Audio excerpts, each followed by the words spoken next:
Bonjour à tous, nous sommes le jeudi 8 juin, vous êtes bien sur France 3 Normandie, vous êtes bien dans l'émission matinale, merci de nous rejoindre. Ce matin, il y a de la nouveauté et du changement dans cette émission et pour commencer, nous accueillons une jeune femme qui a porté très haut les couleurs de la Normandie, vous la connaissez tous, c'est Malika Ménard. Bonjour Malika. Bonjour Laurent et bonjour tout le monde, je suis ravie d'être de retour en Normandie. Et oui, puisque désormais, chaque matin, vous allez nous accompagner dans cette émission pour co-présenter.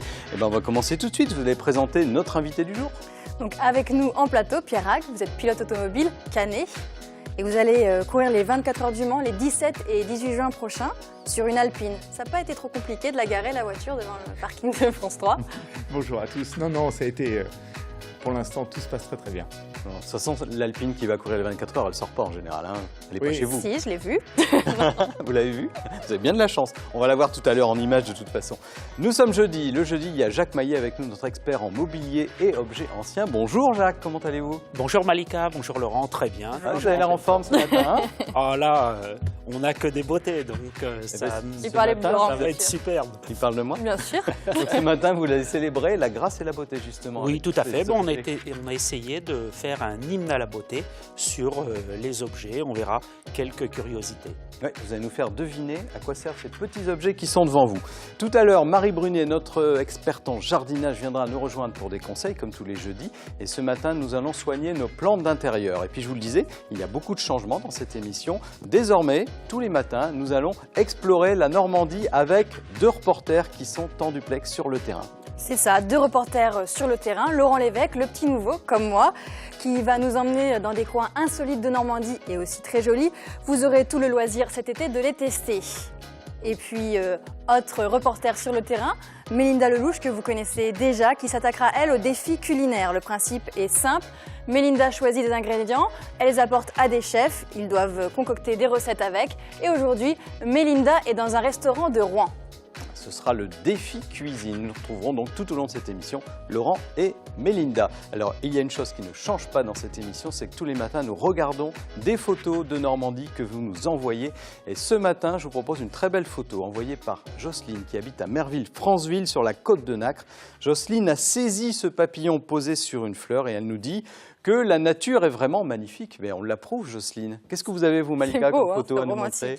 Alors moi, j'ai une photo d'un dauphin. Un dauphin? Oui, elle a été prise dans le port de Dieppe. On la voit juste devant le ferry. Il est où le dauphin là? Ah oui. On voit, il faut se rapprocher un peu de l'écran. Et la photo a été envoyée par Stéphane sur la page Facebook France 3 Normandie. Alors n'hésitez pas, vous aussi, à nous envoyer vos photos. C'est un dauphin ou une dauphine?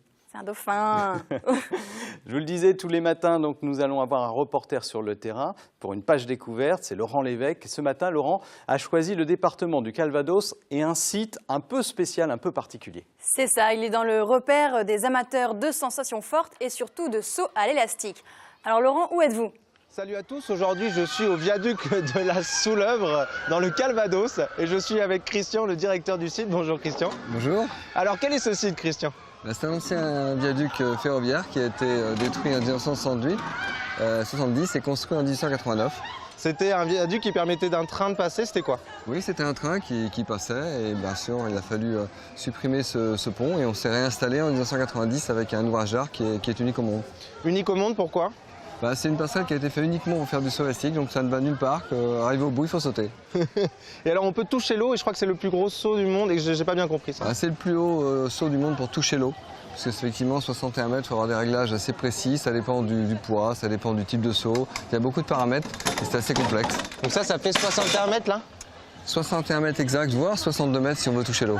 D'accord, alors moi personnellement j'ai déjà peur, en bas, alors j'imagine même pas en haut. Est-ce qu'il y a quoi d'autre comme activité ici? Alors on a la balançoire géante qui est juste derrière nous. On a également une tyrolienne géante qui fait presque 400 mètres de long, on atteint 100 km/h. On a un saut pendulaire qui est aussi assez extrême. Et puis une luge sur rail qui est arrivée en 2013 et un parcours pieds nus à partir de 2 ans. Donc des activités pour tous. Oui, donc l'idée c'était, au début on a commencé extrême et maintenant c'est des activités pour toute la famille. Le site est gratuit, on peut venir juste voir les gens sauter, tout ça. Et on peut faire aussi des activités plus simples pour les enfants, pour la famille. Exactement, comme ça on peut venir même sur le site gratuitement, se promener. Regarder les activités, pratiquer, faire des activités pour les enfants sur des jeux pour enfants et puis après se lancer avec ou pas, ou sans sensation, mais tout procure de la sensation et c'est un petit peu différent à chaque fois. Il y a une luge d'été, c'est ça? Une luge d'été, mais on peut même faire l'hiver. Donc là, beaucoup de sensations, à partir de 3 ans accompagnés. Et on peut descendre 600 mètres de luge, grosse sensation aussi. C'est ouvert à tout le monde? C'est ouvert toute l'année? Toute l'année, on est ouvert jusqu'au mois de novembre, tous les week-ends et jours fériés, et que les samedis, le dimanche de décembre à mars. D'accord. Alors, excusez-moi, mademoiselle, je vous interromps un peu. Non, c'est juste pour savoir, vous venez de sauter, 61 mètres, comment ça s'est passé? Super. Super. Ouais, ça fait peur. Je sais pas quoi dire. Vous vous sentez comment là? Vide. Ah, vide. Ah, je suis vide. Est-ce que vous le conseilleriez à quelqu'un? À tout le monde. À tout le monde? Ouais. D'accord. Bon, alors, moi, je ne suis pas vraiment sûr de le faire. En tout cas, je vais aller tester quelques activités. On va commencer petit pour les enfants et on verra plus tard. On se retrouve tout à l'heure. Merci Laurent, on vous retrouve dans quelques instants. Alors je sens que Laurent est un garçon très prudent qui va commencer par une activité Très courageux, n'est-ce pas? Ça se très sent, hein. courageux. Il va commencer par quelque chose de pas trop extrême à mon avis. On va tout de suite retrouver Mélinda Lelouch qui elle est en Seine-Maritime pour lancer un défi à un restaurateur. Mélinda, vous avez un panier avec des ingrédients pour l'instant qu'on va dévoiler au restaurateur Bonjour dans les quelques amis, instants. et oui justement je suis à Rouen pour le défi cuisine du jour. Alors le principe est super simple. Dans mon petit panier, j'ai 3 ingrédients. Non, on regarde pas, c'est secret, je vous les ferai dévoiler tout à l'heure. Le but est de partir à la rencontre d'un chef cuisinier qui va nous concocter une délicieuse recette. Ce chef justement, c'est Philippe Molinier qui a son restaurant situé à Rouen. C'est une petite adresse super sympa qu'on se passe de bouche à oreille. Mais je suis gentille, hein, je vous la donne. C'est rue aux Ours, juste ici, le restaurant chez Philippe. Une cuisine conviviale, chaleureuse, à l'égal de la personne. Allez, on y va, on va le rencontrer. Chez Philippe, vous voyez, c'est sympa, hein, la déco, on se sentirait comme à la maison. C'est chaleureux, c'est convivial. Alors, où est-ce qu'on retrouve un bon chef cuisinier? Eh bien, il est là, derrière ses fourneaux. C'est Philippe Molinier. Bonjour Philippe. Bonjour, comment on se fait allez-vous? la bise? Bien sûr. C'est toujours plus sympa. Vous allez bien? Très bien, et vous? Parfait. Eh bien, ça tombe bien que vous soyez en forme parce que j'ai un petit défi à vous proposer. Le principe est très simple. Dans mon panier, j'ai 3 ingrédients. Ouais. Et l'idée, c'est que vous nous fassiez une délicieuse recette. Alors, j'ai des carottes nouvelles. Alors, ce qu'on appelle aussi des carottes crayons. Parce qu'elles ont la forme d'un crayon. D'un crayon et ils sont très fines, voilà. D'accord, vous avez vu, j'ai fait des études de cuisine, hein, moi aussi. Je vois, oui. J'ai également rapporté une petite boîte dans laquelle j'ai fait de la chapelure. Ce qu'on appelle chez nous de la parure. De la parure. De la panure, pardon. La panure. La panure. Bon, c'est du pain Du pain émietté. émietté, oui. Et puis j'ai des œufs. D'ailleurs, vous pouvez le faire au mixeur. Ça. Au mixeur, tout simplement. Donc des œufs, de la panure et des carottes. Le défi, c'est est-ce que vous pourriez nous concocter une délicieuse recette de chef cuisinier, mais qu'on puisse faire chez nous, hein, Avec tout ça. avec tout ça.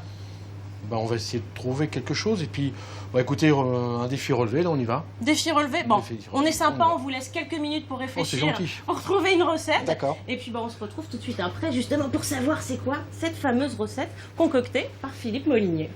Je sens que Philippe va nous faire une bonne recette. Alors moi j'ai une idée avec les carottes et l'œuf. Carottes râpées, œufs durs. Ça va Malika? Vous C'est êtes bien très créatif. Oui, je suis créatif.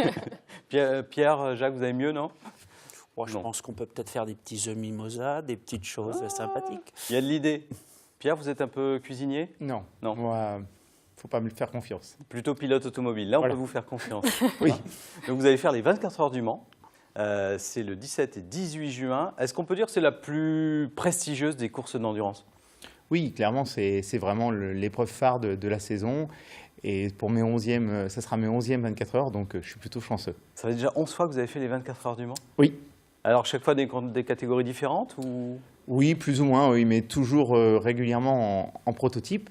Donc l'année dernière en GT avec le Team Larp Compétition et cette année donc en LMP2, Le Mans Prototype 2 au sein du Team Alpine. Voilà, là il va falloir nous expliquer Oui, un petit peu, parce que là, hein, on est Malika. perdu. Il y a beaucoup de catégories, on n'a pas tout compris quelles étaient ces catégories, donc faites-nous un petit résumé rapide qu'on puisse comprendre tout cela devant la télé aussi. Oui, je de ce comprends qui que se passe au Mans. c'est assez compliqué, mais il faut se dire que dans la course des 24 heures, il y a 4 courses différentes. Donc il y a deux sortes de voitures qui sont les prototypes et les GT. En prototype, il y a les équipes d'usine que sont Toyota, Porsche, donc ce qu'on appelle Le Mans Prototype 1. Et après, des équipes plus privées ou semi-officielles comme nous, Le Mans Prototype 2. Et après, il y a toutes les GT où il y a aussi deux catégories un peu sur le même schéma. Alors GT, ça veut dire Grand Tourisme, C'est ça, exactement. Donc vous, c'est une Alpine. Oui. C'est une voiture normande, on peut le dire. C'est ça. Pour un Elle est Normand. Le seul Normand, c'est ça, de la team? Vous êtes le seul Normand de la team? Oui, oui, je suis le seul Normand de la team, oui. Ah, vous êtes un peu l'emblème de la région. Alors sur le circuit des 24 heures, quand on disait qu'Alpine est une voiture normande, qu'elle vient des usines de Dieppe, c'est ça? Oui. Celle-ci aussi, même ce prototype, non? Non, le prototype, pas vraiment, on va dire. Mais bon, on a visité l'usine et on a présenté aux gens de l'usine la voiture il y a un mois de ça. Et c'était vraiment chouette de pouvoir visiter toutes les nouvelles infrastructures pour la sortie de la nouvelle A110. D'accord, donc vous allez faire pendant 24 heures, alors vous êtes pas tout seul, hein, sur une voiture, il y a 3 pilotes qui se relaient. Parce que moi, je pensais qu'il faisait 24 heures sans s'arrêter, le pilote. Non, heureusement, on se relaie, on est 3 pilotes. Donc je cours avec un Brésilien, André Negrao, et un Français, Nelson Pensetti. Et on se relaie en fait toutes les 2 heures, 2 heures et demie à peu près, suivant un petit peu la stratégie de l'équipe. 2 heures, c'est déjà pas mal, hein, dans une voiture sur un circuit, ça va assez vite. Hein. Vous êtes à combien en moyenne sur ce circuit? Oui, on est bien fatigué. À la fin du relais, on court en moyenne, sur un tour, on est à 220 km/h de moyenne. Ah oui, et dans les lignes droites? Dans la ligne droite, on a pris un peu plus de 300, donc 330 pardon même. Ça fait rêver donc, Jacques, ici Mais Jacques est un peu pilote lui aussi, donc hein, Jacques, vous avez une petite j'aime voiture bien qui les roule bien. voitures. J'aime bien les voitures, Mais vous respectez les il faut limitations rester de vitesse, raisonnable. évidemment. Ouais. Donc 330 km/h, c'est pas mal. Comme c'est un peu les sensations fortes qu'on peut voir au viaduc de la Souleuvre, qu'on a vu tout à l'heure. Non, c'est pas la même chose. Oui, je pense différent, parce que le viaduc de la Souleuvre, je n'irai pas. C'est vrai? Non, je ne maîtrise pas, donc je n'ai pas d'appréhension quand on maîtrise, j'ai envie de dire, mais de sauter dans le vide, j'aurais beaucoup d'appréhension. Bah, c'est étonnant parce qu'on se dit quand on prend des virages à 250 km/h, on aime les sensations fortes. Et non, le saut élastique, pour vous, c'est complètement différent d'une course automobile. Oui, je ne me sens pas du tout à l'aise à sauter dans le vide alors qu'on n'a pas la maîtrise, alors que quand on est en ligne droite ou en virage, j'ai envie de dire, je suis un peu maître à bord, donc on décide, donc je me sens beaucoup plus à l'aise. Ah. Donc là, vous allez apporter, vous disiez que ça fait 11 fois que vous faites les 24 heures, vous allez apporter votre expérience en fait à cette équipe? Oui, c'est sûr. Alors après, l'équipe a déjà gagné les 24 heures l'année dernière, donc elle a aussi beaucoup d'expérience, mais forcément, tout compte dans ce genre de course. Et j'espère pouvoir apporter forcément ma pierre à l'édifice. Il n'y a pas de raison que ça ne se fasse pas, mais oui, on a déjà fait des essais dimanche dernier et pour l'instant, tout se prépare bien. Il y a une petite pression quand même. Vous disiez à l'instant que l'an dernier, ils ont gagné. Donc là, il faut gagner. Clairement, non, mais c'est l'objectif, c'est de gagner. Après, on a 2 voitures dans le team, donc on maximise les chances de gagner. Mais clairement, on souhaite que ça soit la 35 qui gagne la course. Oui. Voilà. Alors, on a été surpris avec Malika quand on a préparé cette interview, c'est que vous faites aussi un autre sport automobile, c'est du rallye. Mais on se dit qu'il n'y a rien à voir entre le rallye et l'endurance. Oui, c'est vrai que je cours un petit peu en rallye, surtout dans la région. Mais oui, j'ai découvert cette catégorie, enfin cette discipline du sport mécanique il y a 3 ans et j'ai pris beaucoup de plaisir. Donc voilà, j'ai envie de dire, quand j'ai un petit peu de temps, je me permets de faire quelques rallyes auxquels on prend beaucoup de plaisir. Et chaque roulage est important quand on est pilote dans n'importe quelle discipline. Et ça, c'est vraiment beaucoup de bonheur. Alors vous dites quand j'ai un petit peu de temps, il faut dire aussi que vous avez en plus un métier, en plus de toutes ces activités automobiles. Vous faites quoi? Oui, je travaille dans l'entreprise de mes parents. On vend des pièces détachées automobiles, donc sur toute la Normandie et la Bretagne. Donc voilà, les semaines sont bien chargées, bien remplies, mais bon, ça se passe très bien. Voilà, vous partez quand pour les 24 heures du Mans? Ça partira lundi matin. Avant lundi matin, oui. On a la photo officielle avec le pesage, lundi à 13h30. D'accord, on sera derrière vous en tout cas, on suivra ça évidemment sur nos antennes de France 3 Normandie. C'est 24 heures du Mans, donc 17 et 18 juin avec Pierre Rague au volant d'une Alpine qui porte le numéro 35. Numéro 35, voilà, repérez-la si vous regardez la course depuis votre ordinateur ou sur la télévision tout simplement. On va retrouver maintenant Laurent Lévesque qui est toujours à la Souleuvre. Toujours au viaduc de la Souleuvre et vous allez le voir, Laurent, il a fond, il va prendre des risques ou pas, n'est-ce pas Laurent? Pour cette première activité, j'ai choisi la plus dangereuse, c'est-à-dire qu'est-ce que c'est? On est où? C'est le parcours pieds nus. Le parcours pieds nus qui se fait à partir de 2 ans. 2 ans, voilà. Donc le danger, quoi. Hein. Donc là, je suis... je suis en train de manger dans de la gadoue, évidemment. C'est très sympa. Alors ça sert... Donc l'idée, c'est d'expliquer ces sensations. Là, par exemple, j'ai l'impression de marcher dans un truc tout mou et un peu sale, hein, en me levant le matin. Voilà, il y a à peu près 40 activités comme ça, 40 sensations différentes sur tout le parcours. Et là, on va passer le pont avec cette partie haut là qui est sympa. 40 sensations. D'accord. Et vraiment, on peut marcher sur des petits cailloux, on marche sur des ardoises, c'est ça? Il y a tout, du verre pilé, mais bien sûr on va pas se couper les pieds, des cailloux, des mines, des grenades, des anciens élastiques de saut, du bois, du bambou. Il y a vraiment tout un tas d'activités, enfin de sensations différentes. Donc le but de ce parcours ici, c'est de passer un moment de détente. On voit qu'il y a tout un parcours avec des botaniques qui est très sympa, une belle vue sur le viaduc, et c'est passer un moment de détente. On n'est pas là pour faire passer à toute vitesse les activités. C'est extrêmement agréable. Alors là, j'ai quand même clairement l'impression de m'enfoncer doucement mais sûrement dans la flotte. Je te confirme. Donc voilà, là c'est pas très haut, mais j'ai quand même peur. Donc tout va bien. Oh. Et ça, vraiment, c'est pour les enfants, c'est vraiment très agréable à faire. Les parents, en plus, j'ai vu, on peut se balader à côté. Ils ne sont pas obligés de venir ici. Il y a tout un passage, c'est ça? Oui, c'est une des seules activités qui est comme ça. On peut passer à côté ou le faire avec les enfants parce que c'est quand même quelque chose d'agréable. C'est aussi un moment de détente. Encore une fois, on peut s'asseoir sur les petits bancs qui sont sur le côté, regarder les seaux et puis regarder également les explications qu'il y a sur le granit, sur le cuivre, sur toute l'histoire en fait. Et donc c'est toujours intéressant de faire cette petite balade. Là, on va arriver sur des galets. Sur des galets, c'est un parcours à sensations. Très bien. Ça fait un petit massage des pieds. Ah, un petit massage des pieds, de la pierre chaude. Et on va voir après, on va être beaucoup ça en Asie. On va être très détendu après. Ah ouais, ça détend vachement en marcher sur des cailloux. Mais ils sont pas brûlants. Hein. Non, mais ils sont pointus. À défaut d'être brûlants, ils sont quand même pointus. Hein.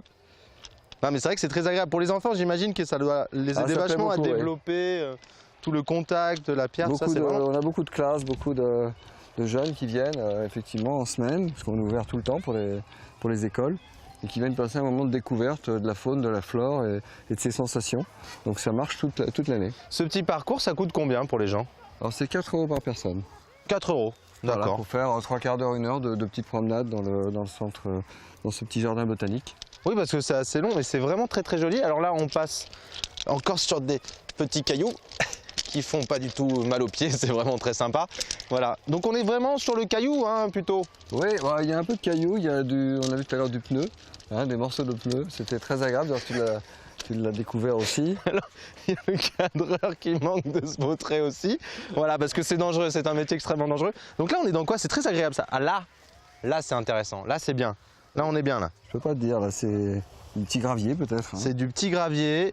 Ça masse les pieds, on est vraiment très bien. Libérer. Eh bien, moi, je pense que je vais peut-être rester là. J'hésite un petit peu. Sinon, il y a quoi après? Après, à tester ou encore d'autres activités. Puis après, on a la luge à tester. N'oublie pas. On va commencer à monter en sensation. Ah, bah alors, je crois qu'on va monter en sensation. Donc, on se retrouve tout à l'heure pour de la luge en été. Hein. D'accord. Donc, on imagine ce que ça va être.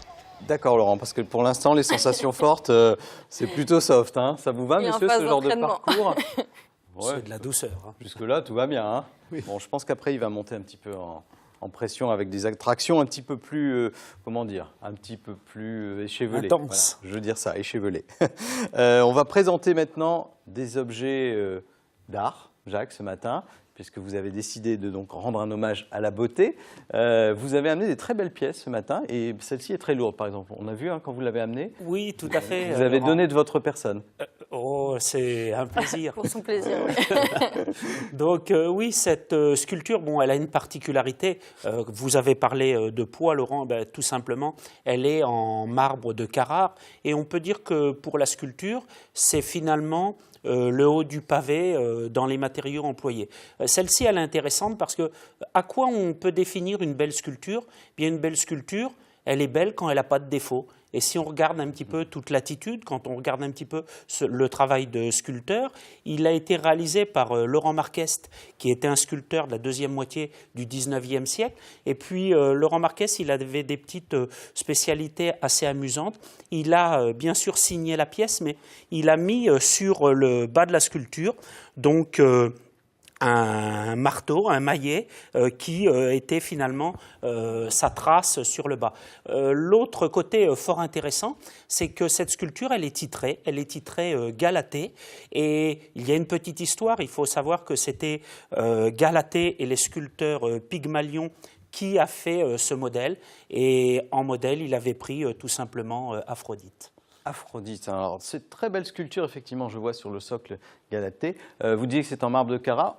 Une idée, mais c'est pas à vendre, hein, mais une idée du prix? Alors aujourd'hui, ce type de marbre, sur ce type de qualité, et la taille est importante, ça va valoir quand même entre 10 et 15 000 euros. Ah oui, quand même. D'accord. C'est un Donc bel c'est objet. mieux Hein. de pas la casser. C'est un cadeau pour Malika ce matin. Voilà. Bon, Eh fêtez bien, ça bien. on va y réfléchir. Monsieur tout réfléchi. Alors, une autre sculpture qui est devant vous, Jacques. Oui, celle-ci, eh bien, c'est une autre sculpture, mais on voit tout de suite que c'est un matériau différent. Et finalement, même sans connaître, eh bien, par l'attitude, par la chevelure, on va arriver à faire une datation. On voit que finalement, on a une coiffe qui définit une époque, l'époque Art déco, l'époque 1925, et elle est signée donc d'Amedeo Generali et Generanelli, pardon. Et donc ce sculpteur a fait beaucoup de terre cuite sur cette époque-là. Et puis il signait également d'un autre nom, il avait un autre pseudo qui était Jean Ortis. Mais la sculpture, on peut la voir, comme on disait tout à l'heure, un petit peu à tous les prix, puisque là, une belle terre cuite comme ça, il faut que ce soit en bon état, hein, toujours. C'est en très bon état, là. Là, il n'y a pas d'accident, il n'y a pas de casse, il n'y a pas eu de restauration. Et une sculpture comme ça, bien, c'est tout à fait accessible, puisque ça va valoir entre 150 et 250. Bah voilà, ça c'est le cadeau pour Laurent. Et moi, Vous avez bien fait de venir, Malika. Hein. Vous avez le sens des affaires. Avec Jacques, il faut avoir le sens des affaires. Un objet étrange qui est sur notre plateau là ce matin que vous avez amené, alors, Jacques. eh bien, qu'est-ce que c'est que ça? Dans la beauté, on a aussi, bien sûr, les objets concernant la toilette. Eh bien, c'est tout simplement l'ancêtre de la douche à l'italienne. C'est ce qu'on appelait le tube. Et on a notamment un très bel artiste qui est bien sûr Degas. Et Degas a fait toute une série de tableaux qui représentent notamment la toilette avec un personnage. Et le tableau a été fait, c'est ce qui nous permet aussi de dater donc ce tube qui est en zinc dans les années 1886. Ah oui, c'est l'ancêtre du bac de douche en fait. Voilà, alors c'était rudimentaire. Hein. Il y avait également l'eau courante, mais pas tout à fait de la même définition qu'on l'a aujourd'hui. C'était un seau d'eau ou un broc, donc c'était un peu plus rapide. D'accord, on va continuer dans quelques instants à détailler les objets que vous nous avez amenés, Jacques, mais on va faire une petite pause pour retrouver Mélinda avec Philippe le restaurateur à Rouen. Je pense que Mélinda et Philippe sont prêts à attaquer la recette. Et oui les amis, j'ai mis mon petit tablier, je suis équipée du coup pour le défi cuisine. Alors Philippe, qu'est-ce que vous nous proposez pour relever ce défi? Alors là, on va faire des œufs mollets avec des carottes glacées. Tout simplement des carottes crayon glacées. Un œuf mollet avec de la chapelure qu'on va paner tout simplement avec un œuf coulant. Ça donne envie. Une vinaigrette de sésame. Et tout ça. C'est vraiment une recette de saison, on est en plein dedans. Bon, bah c'est super. Bah en tout cas, moi ça me donne l'eau à la bouche. Je sais pas vous, mais moi j'ai envie d'y goûter là. Bah, je vais vous donner quoi faire là maintenant. Eh bah oui, allez. J'ai mes petites mains pour vous aider à travailler. Je vais vous faire voir comment nous avons épluché les carottes, tout simplement. Là, vous les prenez et ça va être très vite. Vous voyez? Super simple. On garde un petit bout des fans quand même. Moi je garde un petit bout des fans. Tout simplement, c'est pour faire très joli dans l'assiette. Ça donne de la couleur. Ça donne de la couleur, et puis c'est pas mauvais en fin de compte. Hein. C'est vraiment quelque chose de très bon. D'ailleurs, la fan qu'on peut garder après pour faire des jus. Hein. Il paraît qu'on peut en faire des soupes aussi. On peut faire des soupes de fans de carottes. Ça, c'est très bon pour l'hiver ou des choses comme ça. L'été, non, mais l'hiver, oui. Ça, c'est très bon. On fait des soupes, on fait des potages, et des bouillons aussi, des bouillons de légumes. Donc tout est bon dans le cochon, mais dans la carotte aussi. Dans tous les légumes, et surtout dans la carotte, voilà. Alors, on épluche les carottes. On épluche les carottes. Faire chauffer de l'eau. D'accord. Avec du sel. L'eau est en train de bouillir. Avec du sel. On rajoute un peu de sucre, justement pour donner le côté un petit peu glacé tout à l'heure de la carotte. D'accord. Qui va donner un petit goût sucré, parce que c'est vrai que les enfants adorent les choses un petit peu sucrées. Et donc on rajoute du sucre comme ça, je peux en mettre un petit peu? Ah oui, allez-y. Alors je mets combien de pincées? Oh, allez-y, mettez. Vous me dites. Encore un peu. Voilà.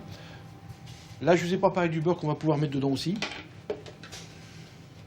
Là, ça va se dissoudre, ça va fondre, ça va bouillir. Alors, il y a du beurre aussi, Ok. qu'on va pouvoir mettre dedans aussi, hein, pour le côté gras, gras du légume. Donc là, on va en faire 5, par exemple. D'accord. Alors, votre restaurant, ça fait combien de temps qu'il a ouvert, Philippe? Ça fait 32 ans. 32 ans? Ça fait 32 ans que je suis ici. Ça fait 32 ans que je suis dans ma petite cuisine et je suis dans le restaurant. Alors, c'est un peu une affaire de famille, je crois. Alors, au début, non. Oui, au début, c'était avec mon frère jumeau, avec Didier, qui est plus là. Et donc, du coup, moi, j'ai suivi, j'ai fait le parcours. Et ça fait 32 ans qu'on est là. Et puis, mon fils est arrivé après, avec moi, depuis 5 ans. Et donc, votre fils, il fait du service? Il fait du service et il rentre en cuisine. Il D'accord. rentre en cuisine et c'est ma Vous fierté. allez voilà. passer le relais? Bah, je vais l'aider à passer le relais. D'accord. Voilà, tout simplement. Bon, c'est sympa en tout cas. Alors, on continue. Donc là, les petites carottes, on a fini de les éplucher. Après, on va les mettre dans la casserole. On va c'est pouvoir ça les mettre parce que ça commence un petit peu D'accord. à bouillir. Allez. Vas-y, je vous laisse faire. Ok, je fais. Et on va faire un petit... Hop. Voilà, les petites carottes dans l'eau avec Voilà. le sucre et le sel. Voilà, tout simplement.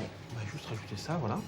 Et vous allez mettre une petite feuille de cuisson Et par-dessus, la petite feuille de cuisson avec un petit trou dedans. pour que la vapeur puisse... Et voilà. Et maintenant, nous allons cuire pendant 10 minutes. Ok, bon bah, Voilà. on se retrouve juste après, quand les carottes sont cuites. Hein.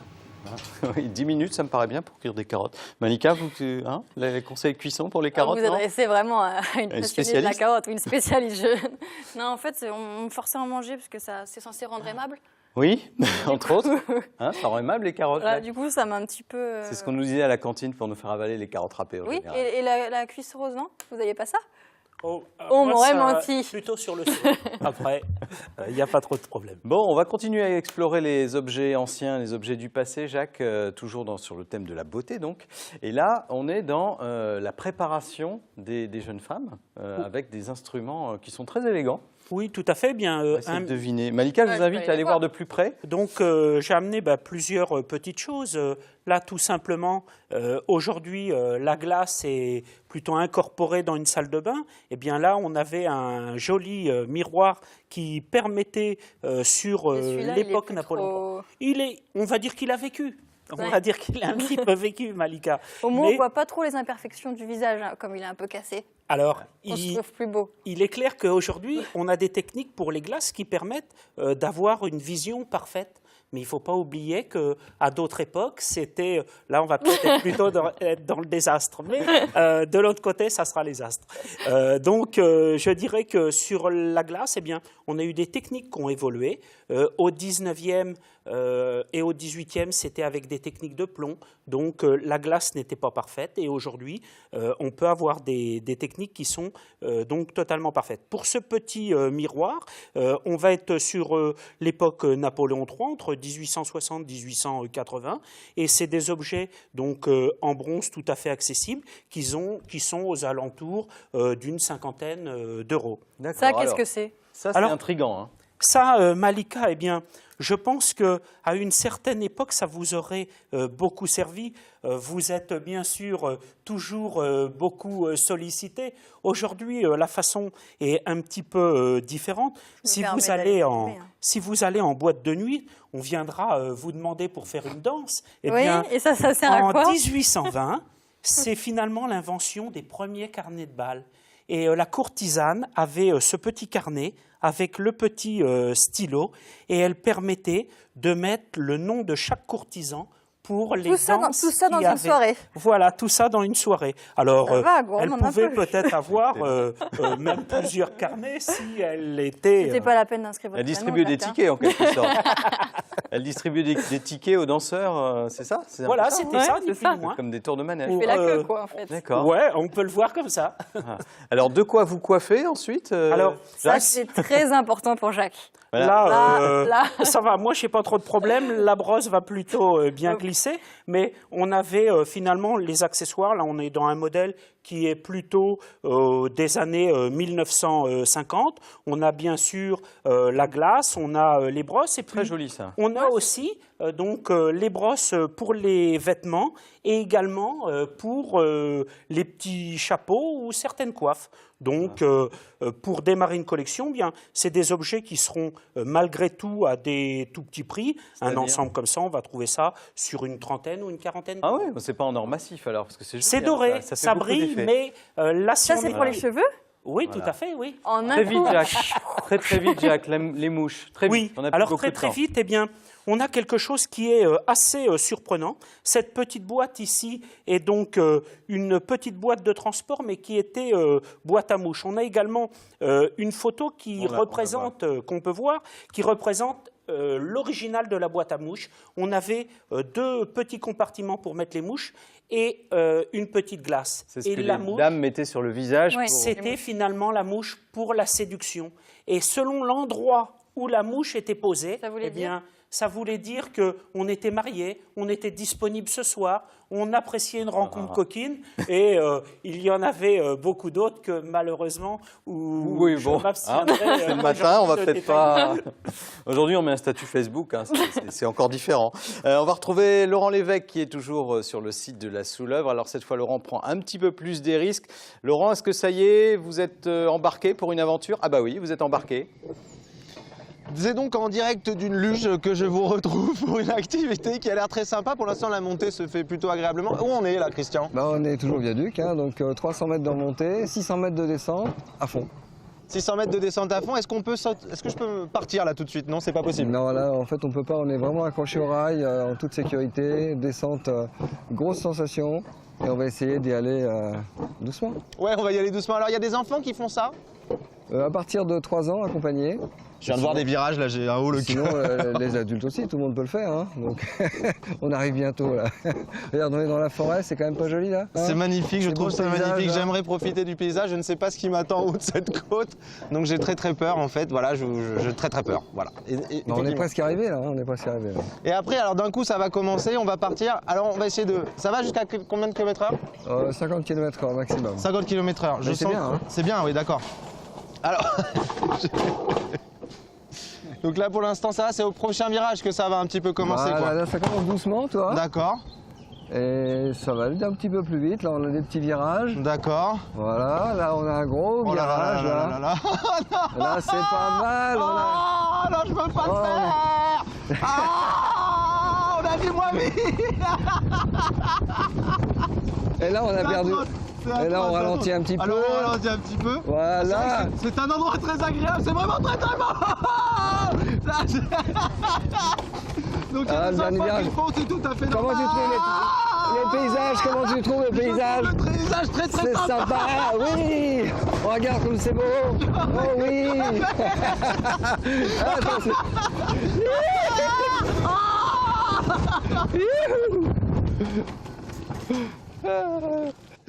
Alors, comment t'as trouvé? Alors c'est très sympa.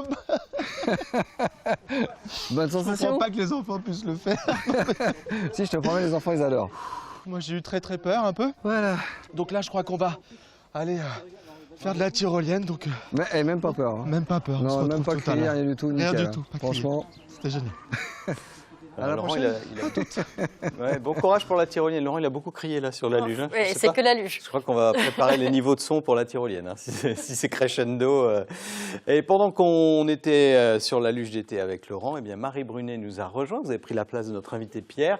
Bonjour Marie. Bonjour Laurent, bonjour Malika. Bonjour. Voilà, donc vous êtes ce matin entouré de belles plantes d'intérieur. Oui. Hein, c'est ça, parce que vous allez nous expliquer comment soigner nos plantes d'intérieur. Alors, quand on dit plantes d'intérieur, c'est celles qu'on laisse évidemment à l'intérieur une partie de l'année, mais pas tout le temps. Voilà, effectivement, toutes ces plantes, elles passent l'hiver à l'intérieur des maisons, des appartements, et l'été, ça va être l'occasion de les sortir, de les mettre à l'extérieur, qu'elles puissent profiter de l'air, de la pluie, une atmosphère beaucoup plus agréable pour elles que nos intérieurs un peu surchauffés, et, des fois avec un air un peu trop sec pour elles. Voilà, on n'est pas donc condamné à les laisser tout le temps prisonnières de nos intérieurs. Quand vous dites surchauffé, Oui. 21, 22 degrés pour une plante d'intérieur, c'est beaucoup trop ou... Ça peut être beaucoup parce que surtout en hiver, elles ont besoin aussi de températures un peu plus basses. Et c'est vrai que comme les températures sont assez élevées, eh bien, on voit apparaître des fois certains insectes ou certaines maladies. Donc l'été, ça va être l'occasion pour elles de se refaire une petite santé. Alors, on va les détailler dans quelques instants, ces plantes que vous avez amenées. Mais d'abord, on va donner une petite idée de sortie, Malika, à nos téléspectateurs. On a vu la luge d'été, on va vous proposer quelque chose d'un peu plus doux et plus facile. Oui, les caravelles de Deauville. Alors, vous avez encore tout le week-end pour partir à la découverte des caravelles. Ces impressionnants navires à voile utilisés par les explorateurs espagnols et portugais au XVe siècle. Ils sont amarrés quai Impératrice Eugénie dans le bassin Morny à Deauville. Monter à bord de ces répliques n'est pas gratuit. C'est un petit coût, 5 € pour les adultes et 3 € pour les enfants. Voilà, c'est de jolis bateaux quand même, c'est des bateaux anciens, enfin des répliques, mais c'est des bateaux anciens. Bien sûr, vous êtes en train de critiquer mon bon plan. Ah non, pas du tout. Je vais y aller, je vais me précipiter à Deauville pour voir ces caravelles. Je ne sais pas s'ils avaient des plantes d'intérieur sur les caravelles, mais bon, ça peut voyager peut-être. Oui, oui. En tout cas, ils devaient certainement ramener des plantes ou des graines. Bah oui, parce qu'il y a des plantes qui arrivent des pays lointains, ça ne peut pas arriver toutes seules. Ça a commencé dans l'histoire déjà. Oui. On va détailler tout ça. Malika, je vous invite à vous approcher des plantes peut-être. Par quoi on commence, Marie? Eh bien, on peut commencer par ce grand citronnier. Par ce grand citronnier. Ça, c'est un citronnier. Tout à fait. Alors, c'est vrai qu'il n'a pas encore... le citronnier, on le garde à l'intérieur. Alors, l'hiver, on le garde à l'intérieur, mais l'été, on va pouvoir le mettre dehors. Ce qui va être important, en fait, pour chaque plante, ça va être vraiment d'adapter l'endroit où on va la mettre. Parce que toutes les plantes ne vont pas avoir les mêmes besoins. On a des plantes, le citronnier, par exemple, lui, on va pouvoir le mettre dans une situation ombragée. En sachant toujours qu'avant de sortir, enfin, au moment où on sort ces plantes, on leur laisse toujours une petite période d'adaptation, d'acclimatation. On ne les met pas directement en plein soleil, mais on va les mettre en situation un peu ombragée, le temps qu'elles s'habituent. En Normandie, c'est parfait, situation ombragée. Mais on peut avoir des belles journées, donc vraiment bien faire attention à ça, surtout. Toujours une petite période d'adaptation. Donc le citronnier, on va bien surveiller l'arrosage quand on va le mettre dehors, et puis on va pouvoir le mettre ensuite au soleil sans problème. Il ne faut pas du soleil pour faire les citrons? Je Si. pose une question super. Si. Mais on peut avoir des citrons, même chez nous. Hein. Même en le laissant à l'intérieur, il va faire des citrons? Alors, il peut en avoir, oui, tout à fait. Pour l'instant, il n'y en a pas beaucoup. Non, il n'y a rien du tout. Non. Qu'est-ce que vous avez devant vous, Marie? Ça, c'est un plectranthus. Un poil invasif, non? Non. Oh, c'est une plante d'intérieur, vraiment, tout ce qu'il y a de plus classique et de plus commun. Un joli feuillage. Alors, vous voyez, le feuillage est un peu épais. C'est joli, c'est un peu mauve en dessous. Oui. Deux couleurs, un peu gaufré, un peu épais. Alors là, par contre, on va être vigilant au moment de le sortir, parce que cette plante en plein soleil, elle va craindre, et pourrait avoir une mauvaise réaction. On la sort quand même aussi. On la sort quand même, mais par contre, en fait. on va pouvoir toutes les sortir, mais par contre, chacune va avoir des spécificités et des besoins différents. Donc ça va être important d'en tenir compte. Bien surveiller l'arrosage. Hein. L'eau de pluie, nous, on est assez gâtés, donc ça, elle pourra en profiter. C'est l'idéal pour elle. C'est l'idéal. Alors, avant de voir les autres plantes, je vais vous poser une question, Marie. Est-ce que la carotte peut être une plante d'intérieur? À l'intérieur, non. Ça pousse en ça lui pleine terre, réussit pas. Voilà, c'est vrai. Voilà. Bon, c'était une transition facile pour retourner au restaurant chez Philippe avec Mélinda, tout simplement pour voir si les carottes sont cuites, Mélinda. Et oui, les amis, les carottes sont cuites. Enfin, plus exactement, elles sont glacées, chef. Oui, c'est pas mal. C'est pas mal. Vous voyez, j'avance. Hein. Alors, une fois que nos carottes sont prêtes, on passe à la cuisson des œufs. Alors, on va faire des œufs mollets. Là, on a fait bouillir de l'eau, un petit peu salée. Et on va plonger les œufs 5 minutes. Mais vraiment 5 minutes, pas plus, pas moins. Et on les plonge tout doucement, délicatement. Alors, le principe des œufs mollets, c'est qu'à l'intérieur, le jaune soit coulant. Il faut que le jaune soit coulant. Alors, c'est un moment délicat à faire. Pour ça qu'on a préparé à côté un petit récipient avec des glaçons. Et une fois que les 5 minutes sont faites, ça stoppe automatiquement la cuisson. D'accord. Au bout de 5 minutes, on les plonge dans l'eau glacée et ça stoppe complètement la cuisson. Bon, nous, évidemment, c'est la magie de la télévision. On a pris un petit peu d'avance et on a des œufs mollets qui sont tout prêts. Qui sont tout prêts et on va les écaler. Les écaler. On ne dit pas écailler. Non. Surtout pas. Non. Écaler. Alors, comment on fait pour écaler des œufs mollets? Parce qu'il ne faut pas casser l'œuf. Tout simplement, on va casser un petit peu la coquille. Comme ça. Et on va commencer. D'accord. C'est assez périlleux. Ça peut être très facile quand c'est bien fait, ça va très vite. De toute façon, vous allez essayer, Mélinda. Allez-y, je vais essayer. Allez, je vous laisse faire. J'espère que je ne vais pas faire de bêtises. Sans creuser. Non, prenez carrément la pointe. Ah, vraiment avec la pointe. Ok. Sans couper non plus. Ah oui, ça part tout seul. Hein. Ah oui, ça part tout seul. D'accord. Une fois que c'est bien fait, sans enlever le blanc parce que voilà. Oui, sans faire un carnage. Voilà. Ok.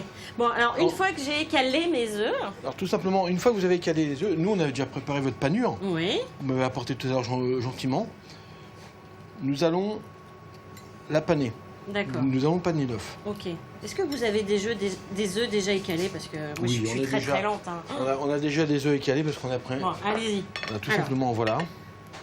Délicatement, directement dans la panure. Directement dans la panure. Et nous allons tapoter un petit peu, voilà ce qu'on appelle tapoter, un petit peu la panure. D'accord. Voilà, vous avez un superbe. œuf pané. Là, vous avez déjà fait une recette. Bon. Une partie de la Bah recette. voilà, c'est fini, ou presque. Mais en tout cas, pour la suite, on se retrouve tout à l'heure. On finit, on laisse les œufs se reposer, et puis on se retrouve. On vous laisse peaufiner tout ça, Mélinda. On va revenir à nos plantes d'intérieur avec Marie. Alors là, on a des plantes beaucoup plus modestes Oui. par rapport à celles de tout à l'heure. Qu'est-ce que c'est? Oh, Dangereuse. dangereuse. Une petite plante carnivore, une petite drosera. Une petite plante carnivore. Donc la plante carnivore, elle apprécie beaucoup le soleil, donc on peut la sortir, aucun problème. Par contre, il va lui falloir de l'eau, au moins la moitié du pot. Il faut vraiment qu'elle ait les pieds dans l'eau, complètement dans l'eau. Et vous Bien dites surveiller carnivore, leur qu'est-ce qu'on lui donne à manger? Du jambon, des trucs comme ça? Ah ouais, non. Bien sûr, c'est bien connu. Ça me paraît évident, Malika, hein?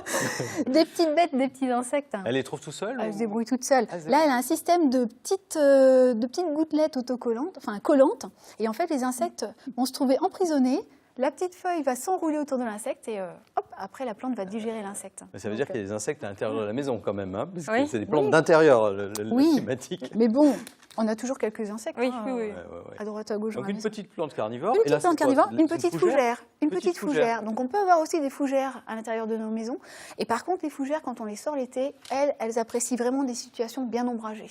Donc vraiment sous un arbre, sous une plante, mais surtout pas en plein soleil. Voilà, il faut la protéger quand elle sort, Voilà, la fougère. absolument. Et toujours Effectivement, bien c'est surveiller une plante qui l'arrosage. aime l'ombre et les forêts. Voilà. Là, c'est très joli aussi tout ça. Oui, Alors, qu'est-ce qu'il y a des petites plantes succulentes. Donc on a des petites plantes grasses, des petits cactus. Donc là, du soleil.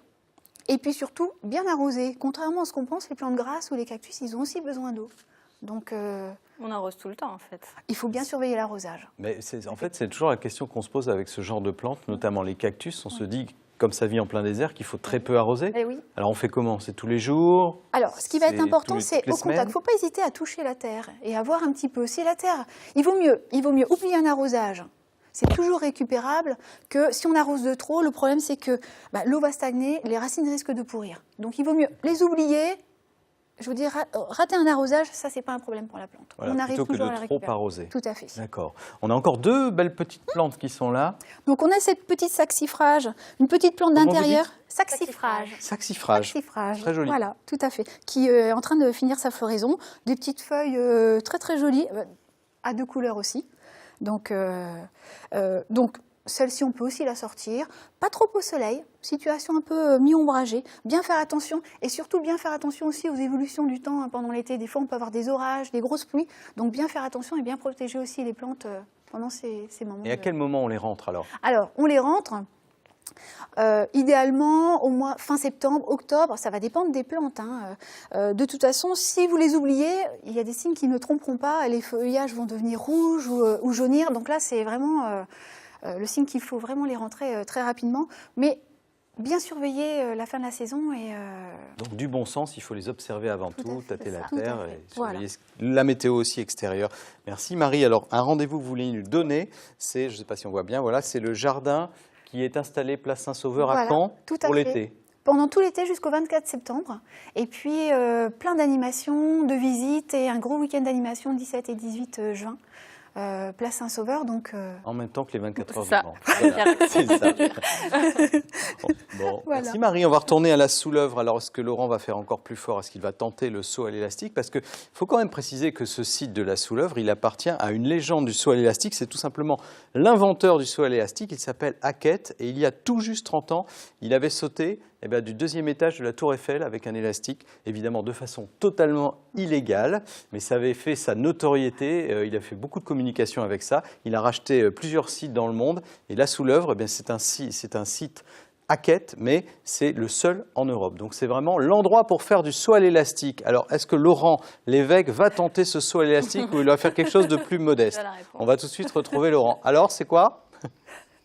Alors je suis actuellement harnaché à 15 mètres de haut pour faire la tyrolienne et c'est un moment que je n'aime pas du tout. Voilà, hein, pour être franc. Christian, qu'est-ce qui va se passer là? Donc là, le chariot va s'ouvrir, on va descendre à peu près à 100 km/h sur 380 mètres de long, 400 mètres de long presque.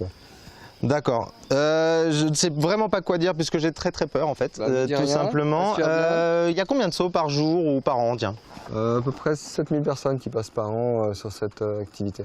7000 personnes, d'accord. Il y a eu combien de chutes? 6999. D'accord. Évidemment, puisque les gens... Ah là oui, bah, d'accord, parce que les gens chutent effectivement. Et à quel âge on peut faire ça?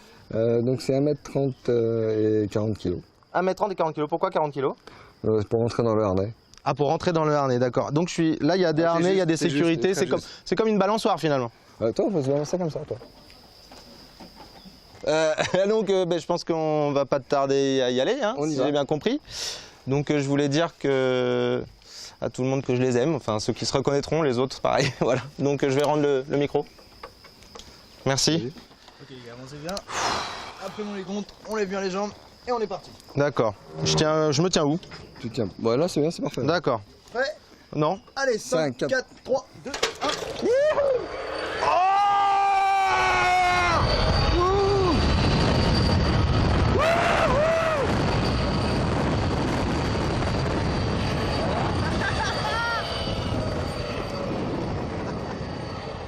C'est bien.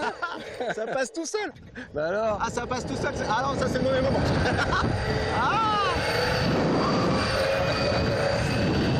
Ah, c'est excellent. Là tu peux voir le cycle de saut. Ah, c'est incroyable. Alors la sensation, t'as aimé? Ouais. Ça a duré combien de temps à peu près cette descente là? Oh, je sais pas, 15 secondes, 17 secondes. 15 secondes, 17 secondes. C'est un peu plus long que le saut. Ok, c'est incroyable. C'est juste l'attente avant qui est un petit peu dure. L'attente au début est très dur, après c'est... Un peu qu'on part, après c'est une libération et on est confortable, on est bien assis. Ah ouais, non. C'est vu... vraiment très agréable. L'attente est très flippante et après c'est du bonheur quoi. On a une vue, regarde, on est super. Ah, c'est vraiment magnifique. Le site est magnifique. C'est un super endroit. Tu reviendras? Ah mais je reviendrai et puis je vous conseille aussi de venir parce que c'est vraiment un endroit absolument fantastique.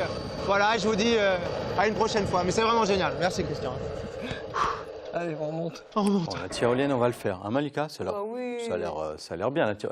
Jacques, Marie. Tous ensemble. Allez, on peut le faire par deux en plus. Voilà. Belle sensation. On va s'encourager mutuellement. Alors, en tout cas, il y a plein de choses à faire sur ce site de la Souleuve. On donne quelques infos pratiques, Malika? Oui, alors on le répète, c'est dans le Calvados, à la Ferrière-Aran. En juin, c'est ouvert tous les week-ends et jours fériés. Et en juillet-août, c'est la fête, c'est ouvert tous les jours. Ouais. Alors, ça coûte cher? La luge, 3,50 €. Ça va. C'est abordable. La tyrolienne, 39 €. Et puis pour le quand saut à l'élastique, ça va de 99 € à 139 €. Voilà, et toutes les infos sont sur le site, évidemment, viaducdelasouleuvre.com. Vous le savez, dans cette émission, on aide nos amis de la SPA à faire adopter les animaux qui sont pensionnaires dans les refuges. Et ce matin, nous allons vous présenter un chat qui est actuellement au refuge SPA de Cherbourg au Cotentin. C'est Willow, c'est une femelle blanche et rousse qui a 5 ans. Alors Willow, elle est timide, mais joueuse et curieuse et gourmande. Il faut préciser que Willow a été trouvé dans la rue avec 2 autres chats qui s'appellent Quick et Eshia. Et tous les 3 sont depuis un petit moment à la SPA quand même. Ils étaient un petit peu craintifs au départ. Et puis ils ont pris de l'assurance. Ils auront besoin d'un foyer calme et rassurant. Ils s'entendent très bien avec les autres chats. Ils sont en bonne santé évidemment, vaccinés, identifiés et stérilisés. Pour les adopter, rendez-vous sur le site de la SPA Refuge de Cherbourg. Qui veut les chats? Qui veut Willow? Non? Personne? Alors, vous, devant de votre télé, si vous avez craqué sur ces chats, contactez le refuge SPA de Cherbourg. On va retourner tout de suite à Rouen pour le défi cuisine de Mélinda. Et là, je pense qu'on est à la phase ultime, à la présentation du plat avec Mélinda et Philippe. Eh bien oui, nous sommes toujours chez Philippe qui est en train de terminer le dressage de sa belle assiette. Carottes glacées, œufs mollets panés. Et ça, c'est quoi, Philippe? C'est une petite vinaigrette de sésame avec des graines de sésame torréfiées. D'accord. Et avec sauce soja pour garder le petit côté sucré. Donc c'est une entrée? Ça, c'est une entrée. C'est servi entièrement entièrement froid. froid. Gourmande. Voilà, c'est entièrement froid. On va juste rajouter simplement un petit peu de mesclun dessus pour faire le côté saveur vert et très joli dans l'assiette. C'est joli, hein. On va rajouter des petites pensées. Alors ça c'est des petites pensées comestibles? Comestibles, tout est comestible là. D'accord. Les pensées que j'ai dans mon jardin, elles ne sont pas comestibles, on est d'accord? Alors, certaines. certaine. Bon, je m'y tente pas si je suis pas sûre de mon. Voilà, il faut pas tenter. Ok. Et donc on va faire comme ça. Et puis le petit côté sympa, c'est qu'on va juste... Voir, c'est là le verdict.